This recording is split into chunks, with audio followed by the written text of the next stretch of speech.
VS Code, Lead Code or Geek for Geeks. Next, projects. Okay, so problem solving వస్తేప్పటికి ఇప్పుడు for suppose మీరు job చేస్తున్నా, మీరు ఇంజనీరింగ్లో ఉన్నా, మీరు ఇంకెక్కడ ఉన్నా కూడా మీరు అర్థం చేసుకోవాల్సింది ఏంటంటే బ్రో, మిమ్మల్ని రోజు సింపుల్గా మీకు 24 అవర్సే, ప్రతి ఒక్కరికి 24 అవర్స్ టైమే ఒక రోజులో. అర్థమవుతుందా? సో మీకు ఎంత టైం ఉందో ప్రతి ఒక్కరికి అంత టైం మాత్రమే ఉంది. సో ఇప్పుడు నేను డ్యూరింగ్ మై ఇంజనీరింగ్ కాలేజ్ నాకు ఎంత టైం ఉండేదో ఇప్పుడు మీ అందరికి కూడా అంత 24 అవర్స్ టైమే కదా ఉంది. పెరిగిపోలేదుగా, 48 అవర్స్ అయిపోలేదుగా ఒక రోజులో, 24 అవర్స్ ఉంది. సో ఇప్పుడు మీరు ప్రాబ్లమ్ సాల్వ్ చేయడానికి మాకు టైం దొరకట్లేదు, మాకు మేనేజ్ చేయడానికి టైం దొరకట్లేదు, మాకు అది చేయడానికి టైం దొరకట్లేదు అని చెప్పి రీజన్స్ చెప్పకూడదు. నేను ఆల్రెడీ ఫస్ట్ చెప్పా, గ్రాడ్యుయేషన్ అయిపోయినా కూడా. సో నేను డ్యూరింగ్ మై ఇంజనీరింగ్ కాలేజ్ తర్వాత కూడా ఇప్పుడు కూడా if I managing a job doing this also YouTube, నాకు టైం మేనేజ్ చేసుకోవడం కష్టం కదా. And if we go to engineering, నా best example ECE, video editing, data structure algorithm, web development, internship web development కలిపే. సో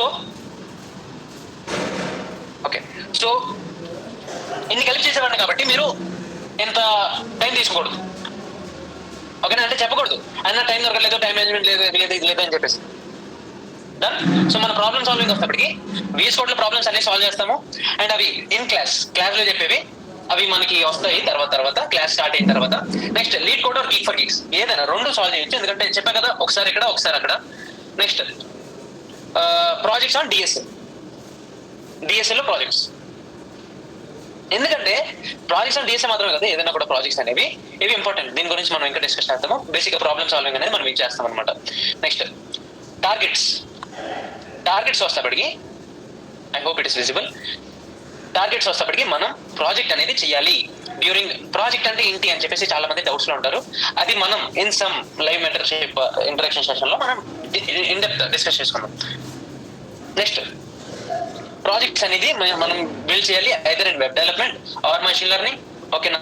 ఈ రెండింటిలో ఏదో ఒక దానిలో మనం ప్రాజెక్ట్ అనేది మంచిది, ఎండ్ టు ఎండ్ డేటాబేస్ రావాలి, బ్యాక్ ఎండ్ లాజిక్ థింకింగ్ రావాలి, మొత్తం రియల్ లైఫ్ ప్రాబ్లమ్ సాల్వ్ చేసేది కనబడాలి, అవన్నీ చేయాలి.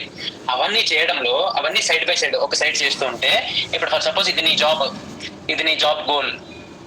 సో ఒక సైడ్ నువ్వేం చేస్తున్నావు, డిఎస్ఏ చేస్తున్నావు, ఇంకొక సైడ్ నువ్వేం చేస్తున్నావు, ప్రాజెక్ట్ ఆర్ డెవలప్మెంట్ చేస్తున్నావు. డెవలప్మెంట్ లో నీకు రెండు వస్తాయి, రెండు తీసుకోండి, ఏదో ఒకటైనా పర్లేదు.